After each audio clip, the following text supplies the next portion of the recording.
Parece que agora é irreversível e que Cuba tem menos de 20 dias para simplesmente cair. Mais uma vez, o comunismo ruindo de podre e o Brasil tem um caminho a escolher entre quem o defendeu e quem não defendeu. Já estamos no século XXI e a nossa produtividade continua completamente estagnada. Ou mudamos isso, ou nos tornaremos um eterno nota 5, se é que a gente não cai para debaixo da média. Vamos entender o que está acontecendo em Cuba e como podemos fazer esse link com as eleições de 2026 e, claramente, o ponto desse canal, a economia e os investimentos. Vamos entender.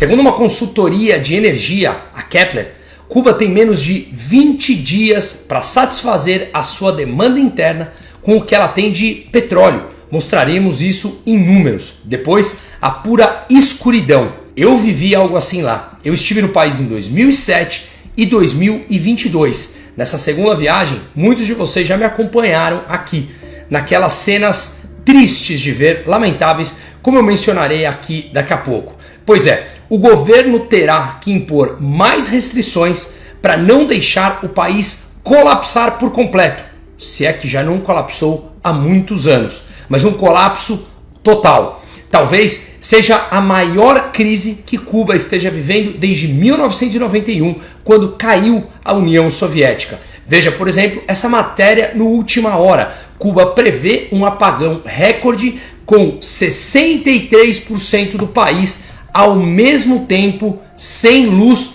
isso no próximo sábado. Vamos lembrar que dia 8 de janeiro de 1959 a tal revolução começou. Fidel Castro, com 32 anos, entrou em Havana com a chamada Caravana da Liberdade. Sempre nomes bonitos, pois é, algumas décadas depois a gente vê como os cubanos estão livres. É o mesmo papo de sempre.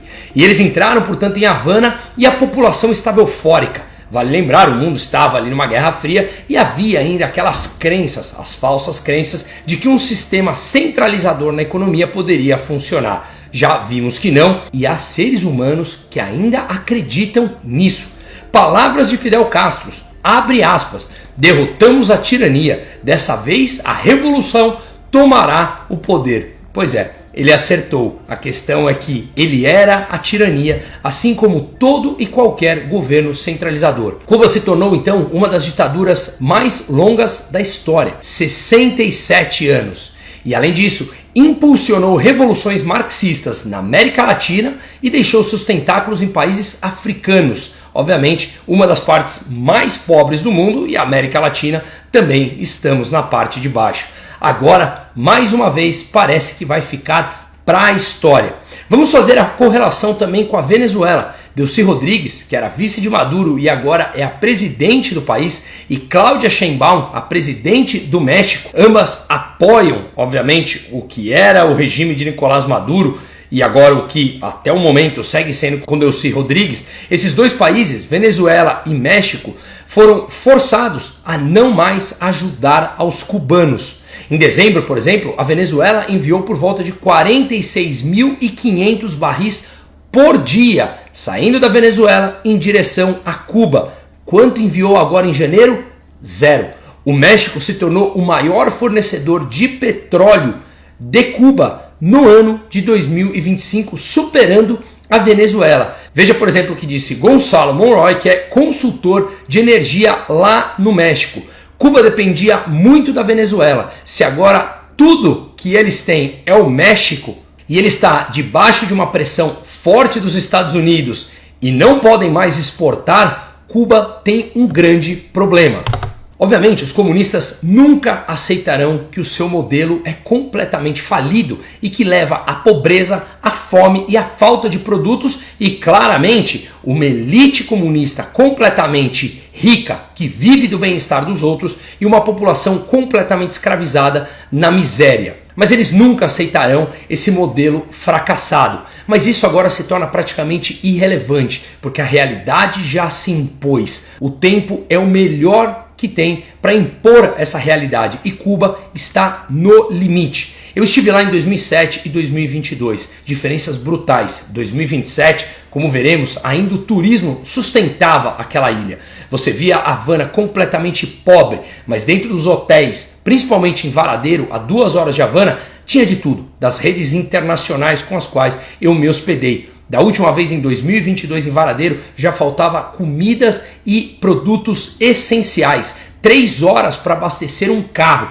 dificuldade de fazer produtos chegarem a 2 horas de Havana. Em Havana conseguimos mais coisas através do mercado negro. Mas enfim, eu expus tudo enquanto eu estava lá. Uma diferença brutal e um declínio muito grande. Agora, como nós veremos daqui a pouco, também o turismo está abandonando Cuba. Em janeiro de 2026, Cuba recebeu por volta de 84 mil barris de petróleo. Janeiro de 2026. Quando olhamos o ano de 2025, a média foi de 37 mil barris por dia. 2025, 37 mil barris por dia na média. Em janeiro inteiro, 84 mil barris. Menos de 10% do que recebeu no ano passado. Segundo estimativas, inclusive oficiais, a necessidade mínima de Cuba para se manter com luz e mínima da mínima, numa situação já precária como eles vivem, é algo entre 70 e 100 mil barris de petróleo por dia. Isso o mínimo para sobreviver. E a população de Cuba é algo entre 10 e 11 milhões de pessoas. Veja, por exemplo, Porto Rico. Tem 3 milhões de habitantes e consome 100 mil barris de petróleo por dia. 3 milhões de habitantes, 100 mil barris de petróleo por dia. Porto Rico. Cuba, com 10, 11 milhões de habitantes, precisa entre 70 e 100 mil, mas recebeu no mês algo como 84 mil. O Panamá, um país desenvolvido, menos da metade da população de Cuba, e eles consomem 140 mil barris de petróleo por dia. Além, obviamente, de todas as instalações de Cuba que estão obsoletas e completamente precárias, grande parte parada, ou seja, eles produzem menos petróleo, se tornam mais dependentes ainda do que mandam de fora. Olha esse gráfico, segundo o órgão oficial de energia atômica. Qual é o percentual da geração de energia que Cuba depende do petróleo? Por volta de 83,5%, ou seja, quase tudo vem do petróleo. E se eles não conseguem mais produzir e depende do que vem de fora e há uma pressão brutal dos Estados Unidos, dos países que querem ajudar Cuba, simplesmente estão chegando no limite. Lembram da necessidade mínima que o próprio governo fala entre 70 e 100 mil barris por dia que eu mencionei? Pois é, apenas 40 mil são produzidos internamente. É a capacidade deles, produzir 40 mil barris de petróleo dia. O resto eles precisam importar. E além da pressão dos Estados Unidos, como eu mencionei, dos países para não fornecerem a Cuba, o país não tem recursos para importar o restante que ele precisa para manter uma mínima atividade da ilha. Ou seja, é o comunismo ruindo de podre. E as narrativas, as mesmas, continuarão dizendo que a culpa é sempre de terceiros. Venezuela e México enviaram petróleo à troca de serviços, como por exemplo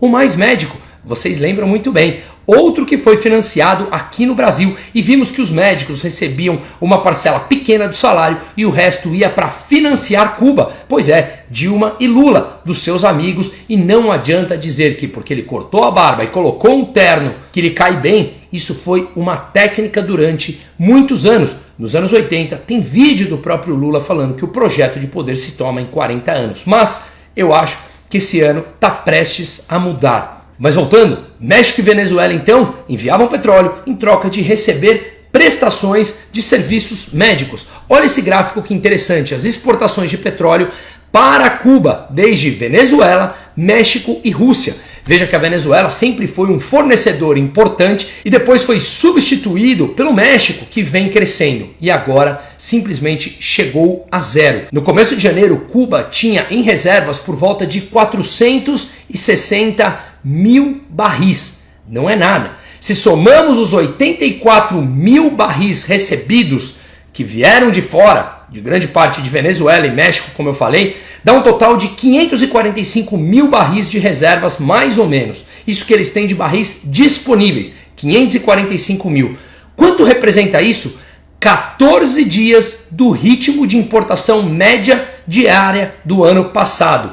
14 dias apenas. Se pegarmos esses 100 mil barris que eles precisam para manutenção mínima da ilha e dividirmos pela reserva de 545 mil barris, são 18 dias de abastecimento. Depois a ilha para por completo. Por lá, poucas fábricas que funcionam. E sem energia, para transportes, param as residências, param geladeiras, absolutamente tudo para. E o último carregamento de petróleo que chegou em Cuba foi em novembro. Desde lá, absolutamente nada. E vale lembrar, sem energia não há futuro. E foi o que eu atestei e filmei por lá. A minha mulher diz que não volta para lá pela tristeza e a fome que passou. Literalmente, nós fomos a segunda vez, quase depois da pandemia. A ilha está caindo aos pedaços. Desde 2021, se olharmos as cifras oficiais, mais de 1 milhão de cubanos foram embora do país. Isso dá mais ou menos 10% da população. Na Venezuela, 20% foram embora, fugindo. Os salários médios em Cuba estão na casa entre 10 e 12 dólares. Racionamento de absolutamente tudo é normal. Eu vivi, eu atestei, eu filmei, eu documentei isso. A pobreza, a fome, doenças, mortalidade infantil, tudo isso disparou. Estamos falando de dados oficiais disponíveis no site do próprio governo cubano. Imagine então a verdade. Vale lembrar que lá é uma ilha quente, úmida, e que se não há energia, a comida estraga, a água para de correr e as doenças disparam ainda mais. Doenças com fome, sem energia, já pensou isso? E mais pressão vindo dos Estados Unidos. Parece que Cuba está pronta para cair. Cuba agora não tem mais receitas, obtinham todas as suas receitas da Venezuela. E a verdade é que é inevitável que os cubanos sofram no curto prazo para conseguir a liberdade no longo prazo. É inevitável isso. Nenhum comunista, nenhum centralizador, nenhum ditador cairá sem tentar lutar. E esforços precisarão ser feitos e dores serão sentidas. Mas os cubanos estão sentindo essa dor e essa escravidão desde 1959. Tanto é que Cuba agora abre as portas para negociar com os Estados Unidos em meio à crise de energia. Se voltarmos aos anos 90, após a queda da União Soviética, Cuba já passou por algumas situações complicadas, mas sobreviveu até agora. Elas até têm algum tipo de ativo que poderia dar algum tipo de oxigênio. Por exemplo, como eu falei, o petróleo, essa produção por volta de 40 mil barris de petróleo por dia. Como eu falei, podia dar um oxigênio para que ela respirasse um pouquinho mais. Eles têm também biomassa, que vem do bagaço da cana-de-açúcar, ou seja, aquele resíduo que fica depois de você extrair o açúcar. Pode dar algo de tempo, mas nada como uma mudança que manteria o regime funcionando. Tudo isso está com números completamente insuficientes. Será que os Estados Unidos continuarão pressionando mais ainda, que pode levar a uma revolução em Cuba e mais cubanos tentarem entrar nos Estados Unidos, sendo que Trump quer combater a imigração ilegal? Esse é um paradoxo, mas eu acho que sim, até porque ele colocou um objetivo de que não mais existirá regime comunista centralizador aqui na região ou no mundo. Veremos. Então me parece que ele pressionará. Para quem não lembra, em 1994, muitos cubanos se jogaram na água para chegar à costa dos Estados Unidos. Mas dessa vez eu acho que Trump seguirá e sequer precisa fazer qualquer tipo de intervenção militar. O sistema e o comunismo está ruindo de podre mais uma vez. Sim, Cuba tem praias lindas, músicas animadas, um povo que vale a pena conhecer. Muito simpático, grande parte sorridente ainda em meio àquele caos. E por isso o turismo foi interessante e segurou a ilha durante muito tempo. Em 2023, segundo dados oficiais, o turismo representou por volta de 20% da receita do país como um todo. Mais de 35% dos investimentos de Cuba eram voltados para o turismo. Mas perceba isso, em 2017 foram 4 milhões e 700 mil turistas que visitaram a ilha. Em 2024 já eram 2,2 milhões. Em 2025 a estimativa é por volta de 1,5 milhão. 2026 menos ainda, Você vai para lá sem luz, sem comida? Repito, a minha mulher fala que não volta para lá nunca mais pela tristeza e pela falta de comida. Realmente é brutal. E olha o que disse o fundador de uma das empresas de turismo. Mesmo que sempre tenha comida e água para os turistas com dólares no bolso, não podemos garantir que tenha luz. Com isso, recomendamos aos clientes que tragam lanternas recarregáveis, ventiladores e baterias externas. Uma das regras vigentes em Cuba é que os hotéis precisam comprar suministros, ou seja, o que ele vai fornecer ali para os seus hóspedes, de empresas estatais, que os burocratas políticos de Cuba são donos dessas empresas. Mas essas empresas também estão com escassez do produto. E justamente é isso que eu falo que eu senti na pele. Agora, por que você iria para lá nesse momento, tendo que levar lanterna recarregável para faltar comida, para ir numa praia bonita? Vai, por exemplo, para a República Dominicana, Bahamas, Jamaica, El Salvador. Eu estive em todos esses países. As praias são tão lindas quanto e você de fato consegue ter umas férias tranquilas, se alimentar, não ver tristeza e voltar mais triste de suas férias. É o que grande parte dos turistas falam e por isso justamente o número de turismo caiu, despencou. Em 2016, o então presidente americano, o Obama, ele visitou Havana, que foi logo quando o Airbnb estreou. Eu fiquei num apartamento de Airbnb em 2022, agora em Cuba. Era de uma cubana, casada com um italiano e moravam na Europa. Foi também quando a rede de hotéis Marriott se instalou por lá. Cuba e os Estados Unidos se mantiveram distantes por anos, mas somos como dois irmãos. Palavras ditas pelo presidente Obama. Os comunistas não souberam aproveitar essa oportunidade dada por Obama de aproximação entre os dois países. Resolveram continuar distantes de Washington e não fizeram nenhum tipo de mudança. Em 2017, Trump já impôs novos bloqueios novamente para pressionar o regime, que agora, por fim, está chegando ao final. Dentre as restrições impostas, americanos não podiam ficar em hotéis que tinham como donos o exército cubano, grande parte deles. Logo depois veio Biden, que suspendeu em 2022 viagens sem vistos aos Estados Unidos de pessoas que tinham visitado Cuba após 2021. E isso obviamente coloca pressão nos turistas. Por que é que você vai para Cuba se você depois tem risco de não entrar nos Estados Unidos?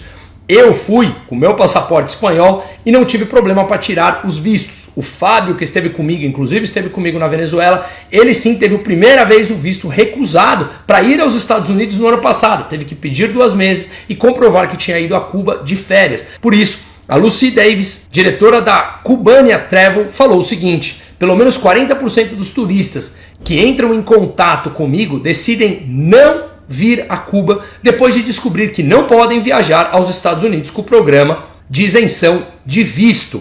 Isso lá no governo ainda de Biden.